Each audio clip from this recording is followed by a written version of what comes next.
Hi students, welcome back to my channel Tricky Maths by Uday. మనము ఇప్పుడు ప్రస్తుతం నిష్పత్తి అనుపాతం అనే చాప్టర్ని డీల్ చేస్తూ ఉన్నాం. నిష్పత్తి అనుపాతం మీద ఇప్పటివరకు 3 వీడియోలు చేయబడ్డాయి. 3 వీడియోలు గ్రాండ్ సక్సెస్ అయినాయి. అందుకని మీకు ప్రత్యేక అభినందనలు తెలియజేస్తున్నాను. ఇంకా ఫ్యూచర్లో కూడా నేను చేయబోయే వీడియోలన్నీ మీకు అందుబాటులోకి రావాలంటే నేను చేసిన వీడియోని మీరు చూసి వదిలేయకుండా లైక్ చేయండి, షేర్ చేయండి, సబ్స్క్రైబ్ చేసుకోండి. బెల్ ఐకాన్ని క్లిక్ చేయడం ద్వారా మీకు ఇన్స్టెంట్గా నోటిఫికేషన్స్ అందుతాయి. తద్వారా మీరు మంచి వీడియోస్ పొందటానికి వీలవుతుంది. ఇంకెందుకు ఆలస్యం, క్లాస్ రెడీ అవుదాం. కమాన్. ఒక వ్యక్తి వద్ద ₹2 మరియు ₹5 నోట్లు మొత్తం 50 కలవు. ఒక వ్యక్తి వద్ద ₹2 నోట్లు ఉన్నాయి, ₹5 నోట్లు ఉన్నాయి. మొత్తం ఎన్ని ఉన్నాయి? 50 ఉన్నాయి. 50 నోట్లు ఉన్నాయి. వీని మొత్తం విలువ ₹160. వీని మొత్తం విలువ ₹160 అయినా ₹5 నోట్లు ఎన్ని కలవు అంటున్నాడు. ఒక వ్యక్తి వద్ద ఏమున్నాయి?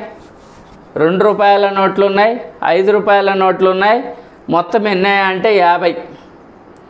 వీటి మొత్తం విలువ ₹160 అయినా ₹5 నోట్లు ఎన్ని? ఇది నిన్న చేసిన మోడల్ లాగా చేయడానికి కుదరదు. ఇది నిన్న చేసిన మోడల్లో ఏమి ఇచ్చేవాడు? నోట్ల విలువ ఇచ్చి నోట్ల యొక్క సంఖ్య నిష్పత్తి ఇచ్చేవాడు. లేదంటే నోట్ల యొక్క సంఖ్య ఇచ్చి నోట్ల విలువల నిష్పత్తి ఇచ్చేవాడు. కానీ దీంట్లో నిష్పత్తి ఎక్కడన్నా ఇవ్వబడిందా? ఎక్కడా నిష్పత్తి ఇవ్వలేదు. కాబట్టి ఇది దానిలాగా చేయడానికి కుదరదు. మరి దీన్ని ఎలా చేయాలి చూడండి. ఒక వ్యక్తి వద్ద ₹2 నోట్లు, ₹5 నోట్లు మొత్తం 50 ఉన్నాయి. 50 నోట్లు ఉన్నాయి అంటే ఇప్పుడు ₹2 నోట్లు X అనుకుందాం. ₹2 నోట్లు X అనుకుందాం. అయినా అప్పుడు ₹5 నోట్లు ఎన్ని అవుతాయి? ₹5 నోట్లు ఎన్ని అవుతాయి? 50 మైనస్ X. 50 - X అవుతాయి. వీటి మొత్తం విలువ ఎంత? ₹160. లేదా ₹2 నోట్లు X అనుకుంటే ₹5 నోట్లు 50 - X. ఎందుకని? మొత్తం నోట్లు 50. 50లో నుంచి ₹2 నోట్లు తీసివేస్తే వచ్చేదే ₹5 నోట్ల సంఖ్య. కాబట్టి ₹2 నోట్లు X అయితే ₹5 నోట్లు 50 - X అవుతాయి. చూడండి ఇప్పుడు ఈ నోటు విలువ ₹2, నోట్లేమో X ఉన్నాయి. ఈ నోటు విలువ ₹5, నోట్లేమో 50 - X ఉన్నాయి. నోటు విలువతో నోట్ల సంఖ్యను గుణిస్తే ఆ నోట్ల మొత్తం విలువ వస్తుంది. నోట్ల విలువతో నోట్ల సంఖ్యను గుణిస్తే ఆ నోట్ల యొక్క మొత్తం విలువ వస్తుంది. ₹2 నోట్ల విలువని ₹5 నోట్ల విలువని కలిపేస్తే వచ్చేదే మొత్తం నోట్ల విలువ. మొత్తం నోట్ల విలువ ఎంత? ₹160. చూడండి, ₹2 నోట్ల విలువ 2 × X 2X ప్లస్ ₹5 నోట్ల విలువ 5 × 50 - X. ఈ రెండు కలిపితే వచ్చేదే 160. చూడండి, మల్టిప్లై చేయండి. 2X plus 5 × 50 5 × 25 250 minus 5 × X 5X is equal to 160. 2Xల్లో 5Xలు పోతే మైనస్ 3Xలు ప్లస్ 250 అవతలకి వెళ్తే మైనస్ 250. 160లో 250 పోతే minus 90. So minus cancel. 3 1లు 3 30. X అంటే ₹2 నోట్లు. మరి ₹5 నోట్లు ఎన్ని? ₹5 నోట్లు కావాలి అంటే 50లో నుంచి Xను తీసివేయాలి. 50 - 30 దట్ ఈస్ 20 నోట్లు. ₹5 నోట్లు 20. ఇది వేసుకోండి. నేను ఇంకొక ట్రిక్కీ మెథడ్ చెప్తాను.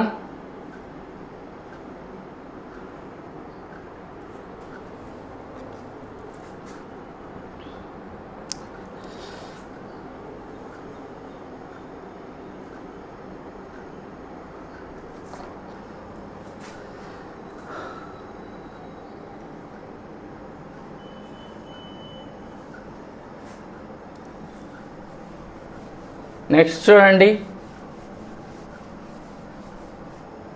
ఇప్పుడు ఈడ 2 రకాల నోట్లు ఉన్నాయి. ఒకటి 2 రూపాయల నోట్లు, రెండవది 5 రూపాయల నోట్లు. ఒకవైపు 2 రూపాయల నోట్లు తీసుకుందాం, మరోవైపు 5 రూపాయల నోట్లు తీసుకుందాం. 2 రూపాయల నోట్లు ఎన్ని ఉన్నాయి తెలీదు. 2 రూపాయల నోట్లు ఎన్ని ఉన్నాయో తెలీదు. 5 రూపాయల నోట్లు ఎన్ని ఉన్నాయి అది కూడా తెలీదు. మరి ఏం తెలుసు? ఈ మొత్తం నోట్ల విలువ తెలుసు. 2 రూపాయల నోట్లు మరియు 5 రూపాయల నోట్లు కలిపితే మొత్తం నోట్ల విలువ 50 రూపాయలు అని తెలుసు. సో 2 రూపాయల నోట్లు ఎన్నో తెలియదు కాబట్టి 50 2 రూపాయల నోట్లు అనుకుందాం. 50 2 రూపాయల నోట్లు అయితే వాటి విలువ ఎంత? 2 రూపాయల నోట్లు కాబట్టి 2 × 50, 2 50లు 100, 100 రూపాయలు ఉండి ఉండాలి. అన్నీ 2 రూపాయల నోట్లుగానే అయి ఉంటే వాడి దగ్గర 100 రూపాయలు ఉండి ఉండాలి. కానీ ఎంత ఉంది? 160 రూపాయలు ఉంది. దీన్ని బట్టి ఏమర్థమవుతుంది? అన్నీ 2 రూపాయల నోట్లు కాదు, వేరే నోట్లు కూడా ఉన్నాయి. అవి ఏం కావచ్చు? 5 రూపాయల నోట్లు కావచ్చు. మరి 5 రూపాయల నోట్లు ఎన్నో తెలియదు కాబట్టి 50 5 రూపాయల నోట్లు అనుకుందాం.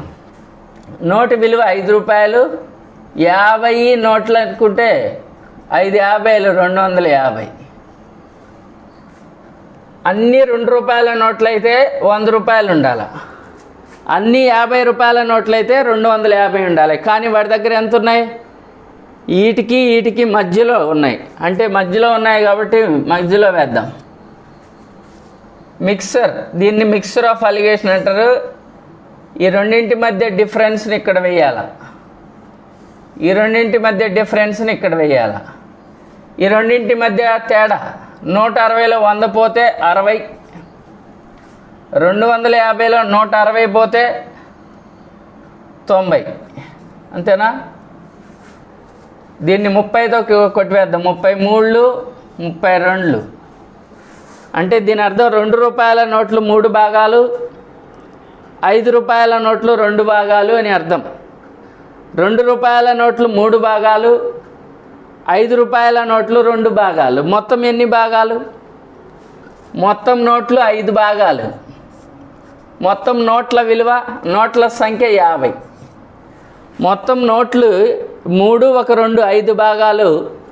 మొత్తం నోట్ల సంఖ్య 50. అయితే మనకు కావాల్సింది 5 రూపాయల నోట్లు ఎన్ని? 5 రూపాయల నోట్లు ఎన్ని భాగాలు? 2 భాగాలు ఎంత? 5 రూపాయల నోట్లు 2 భాగాలు ఎంత? ఇది దీంట్లో ఎన్నిసార్లు పోతుందయా? 10 సార్లు పోతుంది. 2కి 10 రెట్లు, 2 × 10, 2 10లు 20 నోట్లు, 2 10లు 20 నోట్లు.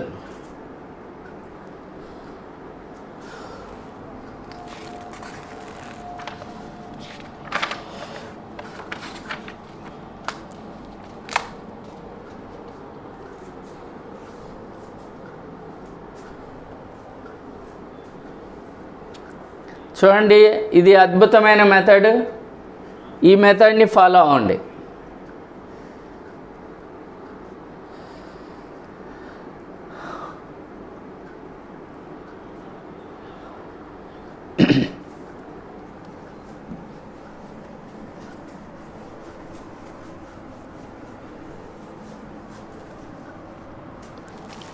Next question.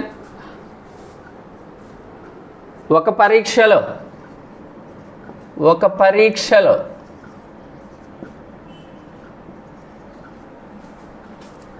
90 బహుళైచ్ఛిక ప్రశ్నలు కలవు. బహుళైచ్ఛిక ప్రశ్నలు కలవు.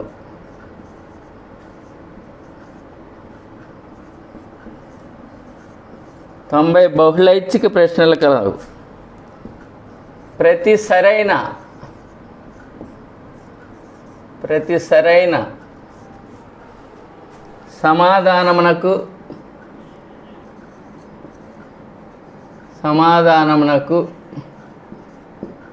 ప్రతి సరైన సమాధానమునకు 2 మార్కులు ఇవ్వబడును. 2 మార్కులు ఇవ్వబడును. 2 మార్కులు ఇవ్వబడును.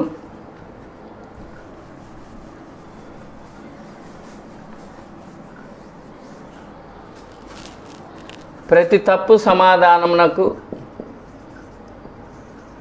తప్పు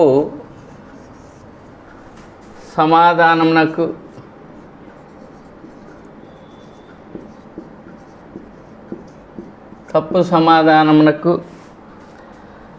1 మార్కు తగ్గించబడును. 1 మార్కు తగ్గించబడును. ఒక విద్యార్థి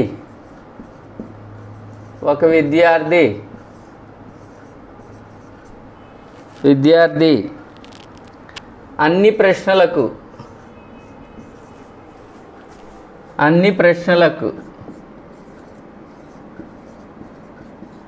సమాధానములు వ్రాసి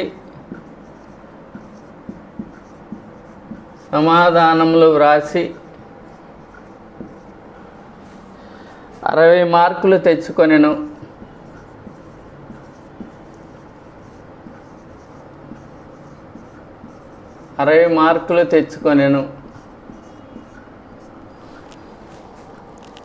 అయినా ఆమె ఎన్ని ప్రశ్నలకు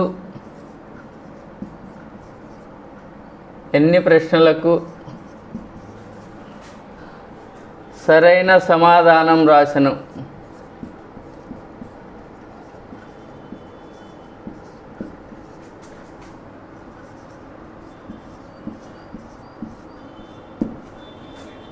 ఎన్ని ప్రశ్నలకు సరైన సమాధానం రాసెను. చూడండి, ఒక పరీక్షలో 90 బహుళైచ్ఛిక ప్రశ్నలు కలవు. 90 ప్రశ్నలు ఉన్నాయి. మల్టిపుల్ చాయిస్ ప్రశ్నలు అన్నమాట. 90 బహుళైచ్ఛిక ప్రశ్నలు కలవు. ప్రతి సరైన సమాధానానికి 2 మార్కులు ఇవ్వబడును. ప్రతి తప్పు సమాధానానికి 1 మార్కు తగ్గించబడును. ఒక విద్యార్థి అన్ని ప్రశ్నలకు సమాధానం రాసి 60 మార్కులు తెచ్చుకొనెను.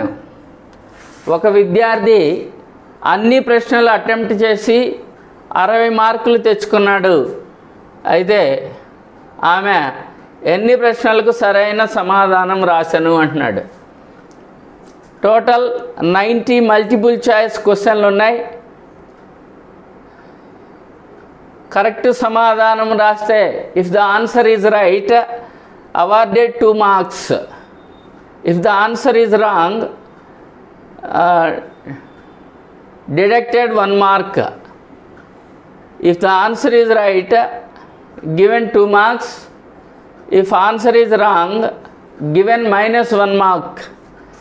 ఒక విద్యార్థి అన్ని ప్రశ్నలకు సమాధానం రాసెను. A student is attempted all the questions and got 60 marks. అన్ని ప్రశ్నలకు సమాధానం రాసి 60 మార్కులు తెచ్చుకున్న ఆమె ఎన్ని ప్రశ్నలకు సరైన సమాధానం రాసెను? So how many questions are right answered questions? Right answered questions ఎన్ని అంటున్నాడు. దీన్ని ఇందాక చేసిన మోడల్లో చేద్దాం. ఇక్కడ సరైన సమాధానం రాసిన ప్రశ్నలు ఉంటాయి, తప్పు సమాధానం రాసిన ప్రశ్నలు ఉంటాయి. సరైన సమాధానం రాసిన ప్రశ్నలు ఎన్ని తెలియదు కాబట్టి 90 సరైన సమాధానం రాసిన ప్రశ్నలు అనుకుందాం. ఒక్కొక్క ప్రశ్నకు 2 మార్కులు ఇస్తాడు కాబట్టి 90 × 2 92 180. మరి తప్పు సమాధానం రాసిన ప్రశ్నలు ఎన్నో తెలియదు. 90 ప్రశ్నలు తప్పు సమాధానం రాశారు అనుకుంటే ఒక్కొక్క ప్రశ్నకు -1 మార్క్ ఇస్తారు, దట్ ఈజ్ -90. కానీ ఆ విద్యార్థికి ఎన్ని మార్కులు వచ్చాయి? 60 మార్కులు వచ్చాయి. అలిగేషన్ అప్లై చేయండి. 180లో 60 పోతే 120. రెండిటికి ఒకే అలిగేషన్ అప్లై చేసేటప్పుడు రెండిటికి ఒకే గుర్తుంటే తీసివేయాలా, వేరువేరు గుర్తులుంటే కలపాల. రెండిటికి ఒకే గుర్తుంటే తీసివేయండి, రెండిటికి వేరువేరు గుర్తులు ఒకే గుర్తుంటే తీసివేయండి, వేరువేరు గుర్తులుంటే కలపండి. ఇక్కడ -90 + 60 కాబట్టి కలపాల. కలిపితే 150. 0కి 0 క్యాన్సిల్. 3 5లు 15, 3 4 12. అంటే సరైన సమాధానం రాసిన ప్రశ్నలు 5, తప్పు సమాధానం రాసిన ప్రశ్నలు 4. మొత్తం ఎన్ని భాగాలు? మొత్తం 9 భాగాలు. మొత్తం ప్రశ్నలు 90. అయితే మనకు కావాల్సింది సరైన సమాధానం రాసిన ప్రశ్నలు ఎన్ని? సరైన సమాధానం రాసిన ప్రశ్నలు 5 భాగాలు ఎంత? చూడండి, 9 దీంట్లో 10 సార్లు పోతుంది. 5కి 10 రెట్లు. 5 × 10, 5 10లు 50. 50 ప్రశ్నలు సరైన సమాధానం రాసింది.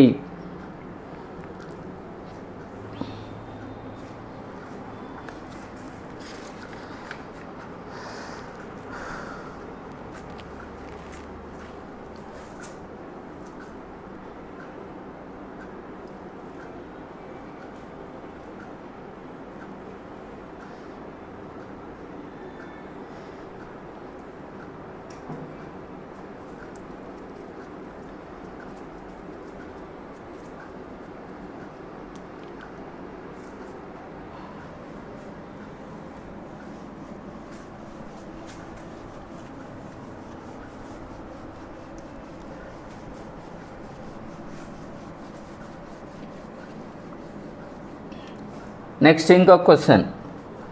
ఒక మనిషి వద్ద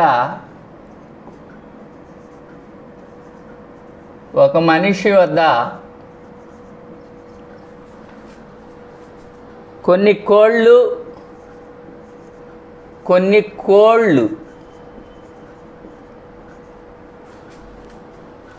కొన్ని ఆవులు కలవు. కొన్ని కోళ్ళు ఉన్నాయి, కొన్ని ఆవులు ఉన్నాయి. మొత్తం తలల సంఖ్య మొత్తం తలల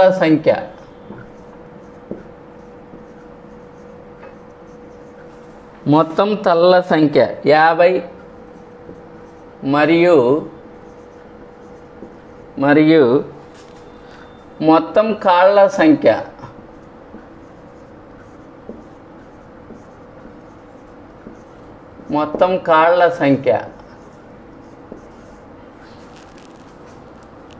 142 అయినా అతని వద్ద గల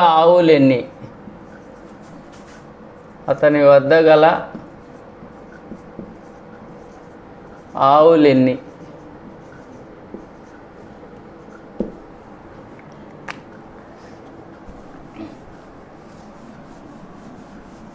చూడండి, ఒక మనిషి వద్ద కొన్ని కోళ్ళు, కొన్ని ఆవులు కలవు. వాటిలో మొత్తం తలల సంఖ్య 50. అంటే అది కోడి కావచ్చు, ఆవు కావచ్చు. వాటి తలల వరకు లెక్కేస్తే 50 తలలు ఉన్నాయి. మొత్తం కాళ్ళ సంఖ్య ఎంత అంటే 142 కాళ్ళు ఉన్నాయి. మొత్తం కాళ్ళ సంఖ్య 142 అయినా అతని వద్ద గల ఆవులు ఎన్ని అంటున్నాడు. ఒక మనిషి వద్ద కొన్ని కోళ్ళు ఉన్నాయి, కొన్ని ఆవులు ఉన్నాయి. ఆ కోళ్ళు ఆవుల యొక్క మొత్తం తలకాయలు లెక్కేశారు. మొత్తం తలకాయలు లెక్కేస్తే 50 తలకాయలు ఉన్నాయి. అది కోడిది కావచ్చు, ఆవుది కావచ్చు. మొత్తం కాళ్ళ సంఖ్య లెక్కేశారు. మొత్తం కాళ్ళ సంఖ్య 142, తలకాయల సంఖ్య 50, కాళ్ళ సంఖ్య 142 అయినా అతని వద్ద గల ఆవులు ఎన్ని ఉన్నాయి అంటున్నాడు. ఎన్ని ఆవులు ఉన్నాయి అంటున్నాడు. దీనికి ఒక ఫార్ములా ఉంది. 4 కాళ్ళు కలిగిన జంతువులు ఎన్నో తెలుసుకోవడానికి ఫార్ములా ఉంది. 4 కాళ్ళు కలిగిన జంతువులు ఎన్నో తెలుసుకోవడానికి ఫార్ములా ఉంది. అది తర్వాత చెప్తాను. ముందు ఇప్పుడు చేసినట్లు మిక్సర్ ఆర్ అలిగేషన్ మెథడ్లో చేద్దాం. సో మన దగ్గర ఉండేది కోళ్ళు కొన్ని, ఆవులు కొన్ని కోళ్ళు కొన్ని ఆవులు. కోళ్ళు ఎన్నో తెలుసా? కోళ్ళు ఎన్నో తెలియదు కాబట్టి 50 తలకాయలు కోళ్ళు అనుకుందాం. 50 కోళ్ళు అనుకుంటే ఒక్కొక్క కోడికి ఎన్ని కాళ్ళు ఉంటాయి? 2 కాళ్ళు ఉంటాయి. అప్పుడు 52 100 కాళ్ళు ఉండాలి. కోళ్ళు అన్ని కోళ్ళు అయితే 100 కాళ్ళు ఉండాలి. కానీ ఎన్ని కాళ్ళు ఉన్నాయి ఇక్కడ? 142 కాళ్ళు ఉన్నాయి. కాబట్టి దీన్ని బట్టి అన్ని కోళ్ళు కాదు, కొన్ని ఆవులు కూడా ఉన్నాయి అని అర్థమవుతుంది. మరి ఆవులు ఎన్నో తెలుసా? ఆవులు ఎన్నో తెలియదు కాబట్టి 50 ఆవులు అనుకుందాం. ఒక్కొక్క ఆవుకి ఎన్ని కాళ్ళు ఉంటాయి? 4 కాళ్ళు ఉంటాయి. 54 200. అన్నీ కానీ ఆవులు అయ్యింటే 200 ఉండాల కాళ్ళు. కానీ 100 కాళ్ళు కాదు, 200 కాళ్ళు కాదు. కానీ ఒరిజినల్గా అన్నీ 142. 142ని మధ్యలో తీసుకోండి. మిక్సర్ ఆఫ్ అలిగేషన్ అప్లై చేస్తే ఈ రెండింటి మధ్య తేడాని ఇక్కడ వేయాలి. ఎంత అవుతుంది? 58. ఈ రెండింటి మధ్య తేడా 142లో 100 పోతే 42. ఈ రెండింటి మధ్య తేడా 58. 7 8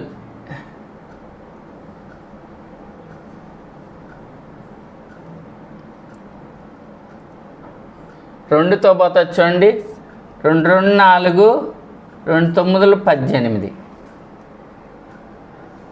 2 2 4 2 1 2. సో కోళ్ళు 29 భాగాలు ఉన్నాయి, ఆవులు 21 భాగాలు ఉన్నాయి. మొత్తం ఎన్ని భాగాలు? మొత్తం 29 1 21 50 భాగాలు. 50 తలలు అనుకుంటే మనకు ఆవులు ఎన్ని? 21 భాగాలు ఎంత? 50లో ఒకసారి పోతుంది.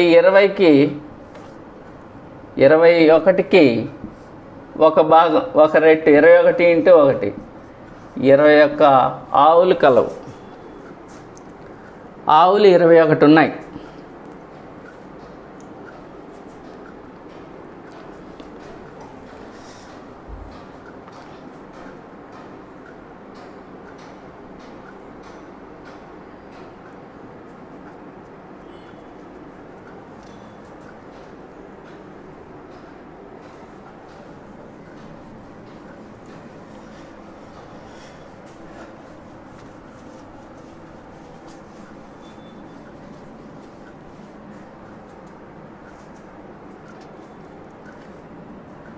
ఇంకొక ప్రశ్న.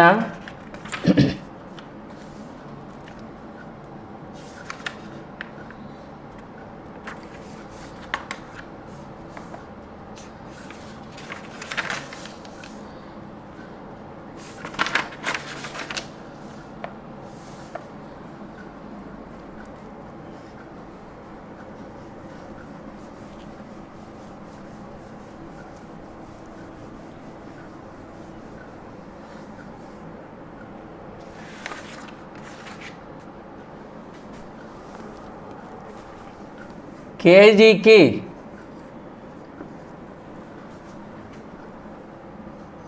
₹6.20 మరియు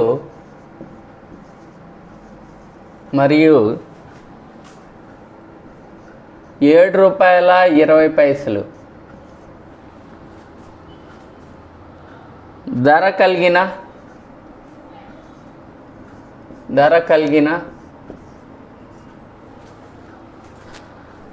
2 రకాల గోధుమలను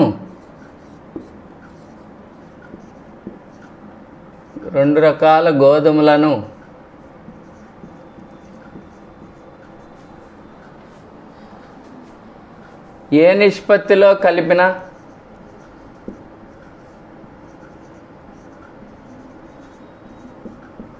ఏ నిష్పత్తిలో కలిపిన మిశ్రమంపై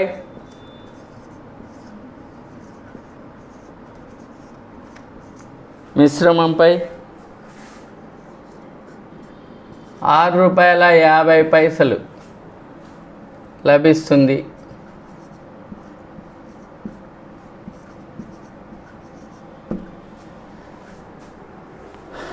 కేజీ ₹6.20 కలిగిన ఒక రకమైన గోధుమలు, కేజీ ₹7.20 ధర కలిగిన మరో రకమైన గోధుమలు. 2 రకాల గోధుమలు ఉన్నాయి ఒక వ్యక్తి వద్ద.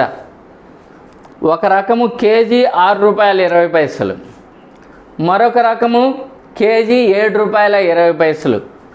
ఈ రెండిటిని కలిపి అమ్మితే ₹6.50 అమ్మితే ₹6.50 అమ్మాలంటే ఈ రెండింటిని ఏ నిష్పత్తిలో కలపాలి అంటున్నాడు. ఈ రెండింటిని ఏ నిష్పత్తిలో కలిపి అమ్మితే కేజీపై ₹6.50 లభిస్తుంది. ఒకటేమో ₹6.20 ధర కలిగింది ఉంది, ఇంకొకటేమో ₹7.20 ధర కలిగింది ఉంది. ఈ రెండింటిని ఏ నిష్పత్తిలో కలిపి అమ్మితే మిశ్రమంపై ₹6.50 లభిస్తుంది అంటున్నాడు. మిశ్రమంపై ₹6.50 లభించాలంటే ఈ 2 రకాల గోధుమలను ఏ నిష్పత్తిలో కలపాలి అంటున్నాడు. చూడండి, మొదటి రకం గోధుమ, రెండో రకం గోధుమ. మొదటి రకం గోధుమ ధర ₹6.20. అన్నిటినీ పైసల్లోకి మారుద్దాం. అన్ని పైసల్లోకి మారిస్తే ₹620. రెండో రకము ₹7.20. మొత్తాన్ని పైసల్లోకి మారిస్తే ₹720. మిశ్రమం ₹6.50. పైసల్లోకి మారిస్తే 650. మిక్సర్ ఆఫ్ అలిగేషన్ అప్లై చేద్దాం. 650 620 పోతే 30, 720 650 పోతే 70. 0కి 0 క్యాన్సిల్. కావలసిన నిష్పత్తి ఎంత అంటే 7:3.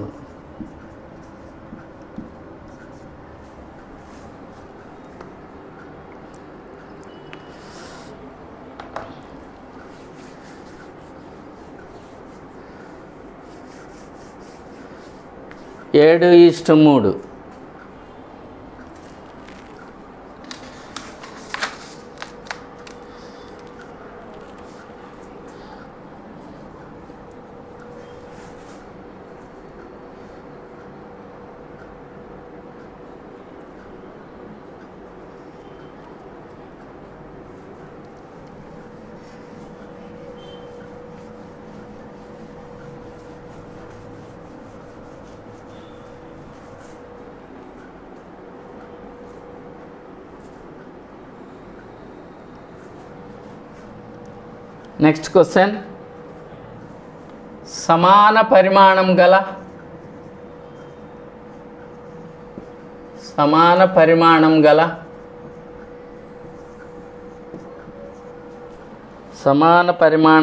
2 పాత్రల్లో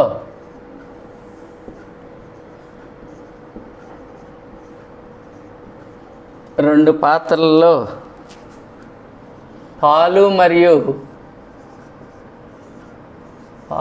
మరియు నీటి నిష్పత్తి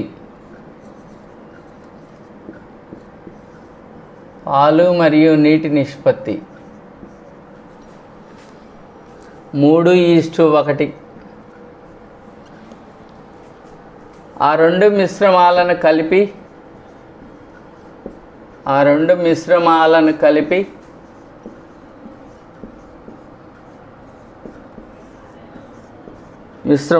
కలిపి కలిపిన కొత్త మిశ్రమంలో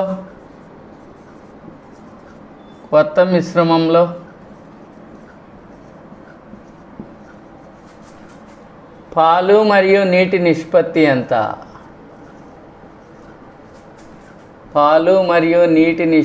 ఎంత?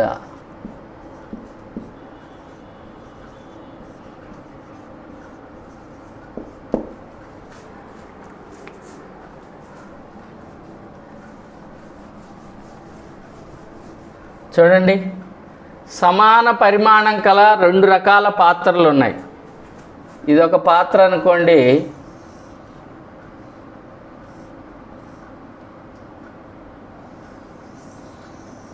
ఇదొక పాత్ర అనుకోండి. సమాన పరిమాణం కలిగిన ఈ 2 పాత్రలు, దీంట్లో పాలు మరియు నీటి నిష్పత్తి ఎంత అంటే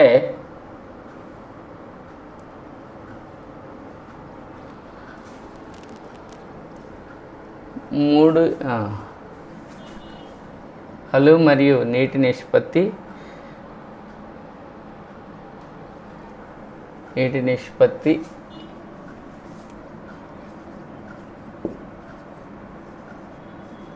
5:2 మరియు 3:1. ఇది క్వశ్చన్లో ఒక చిన్న మిస్టేక్ అయ్యా. మొదటి పాత్రలో 5 పాలు మరియు నీటి నిష్పత్తి 5:2. రెండవ పాత్రలో పాలు మరియు నీటి నిష్పత్తి 3:1. ఇక్కడ పాలు మరియు నీళ్లు ఉన్నాయి. ఈ పాలు మరియు నీళ్లను మొదటి పాత్రలో 5 భాగాల పాలు 2 భాగాల నీళ్లు ఉన్నాయి. రెండవ పాత్రలో 3 భాగాల పాలు 1 భాగం నీళ్లు ఉన్నాయి. ఈ రెండింటిని కలిపి ఇంకొక పెద్ద పాత్రలో పోశారు.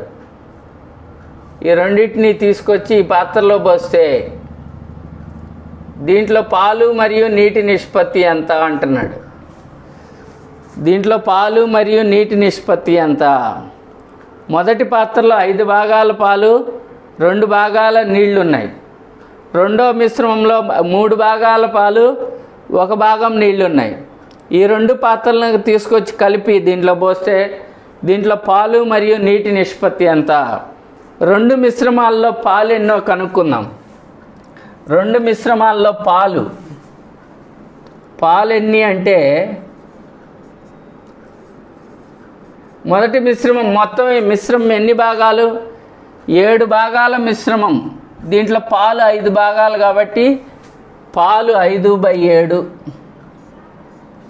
ప్లస్ ఈ మిశ్రమంలో మొత్తం ఎన్ని భాగాలు? ఇది 4 భాగాలు. 4 భాగాల్లో పాలు ఎన్ని భాగాలు? 3 భాగాలు. దీన్ని సింప్లిఫై చేస్తే 5 × 4 = 20, 7 × 3 = 21, 20 × 1 = 21, 41/7 × 4 = 28. 5 × 4 = 20, 7 × 3 = 21, 20 × 1 = 21, 41/7 × 4 = 28. నెక్స్ట్ నీరు చూద్దాం. మొత్తం 7 భాగాల్లో 5 భాగాల పాలున్నాయంటే మిగిలిన 2 భాగాలు నీళ్ళు అని అర్థం. ప్లస్ మొత్తం 4 భాగాల్లో 3 భాగాల పాలంటే 1 భాగం నీళ్ళు అని అర్థం. ఇది క్రాస్గా మల్టిప్లై చేయండి. 4 × 2 = 8, 7 × 1 = 7, 7 × 1 = 15/7 × 4 = 28. అప్పుడు కావలసిన నిష్పత్తి పాలు మరియు నీటి నిష్పత్తి ఎంత అంటే 41/26 15/28. ఈ లవానికి ఈ హారానికి ఈ హారం క్యాన్సిల్ అవుతుంది. That is 14:15. 41:15.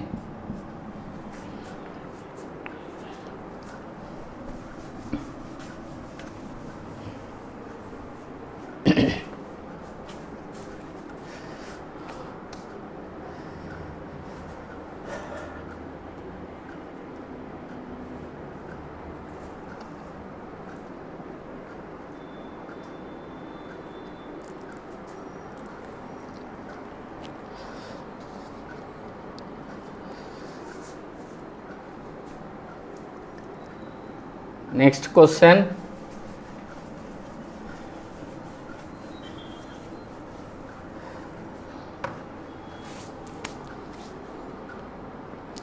సరే, ఈరోజు క్లాస్ని ఇంతటితో ముగిస్తున్నాను. మీకు నేను చెప్పిన క్లాస్ నచ్చినట్లయితే లైక్ చేయండి, షేర్ చేయండి, సబ్స్క్రైబ్ చేయండి. బెల్ ఐకాన్ని క్లిక్ చేయడం ద్వారా మీకు ఇన్స్టెంట్గా నోటిఫికేషన్స్ వస్తాయి. తద్వారా మీరు నా వీడియోస్ ఎంజాయ్ చేయొచ్చు. అంతవరకు మీరు అంటిల్ దెన్ బాగా చదువుకుంటూ హ్యాపీగా ఉండండి. అంతవరకు బాయ్.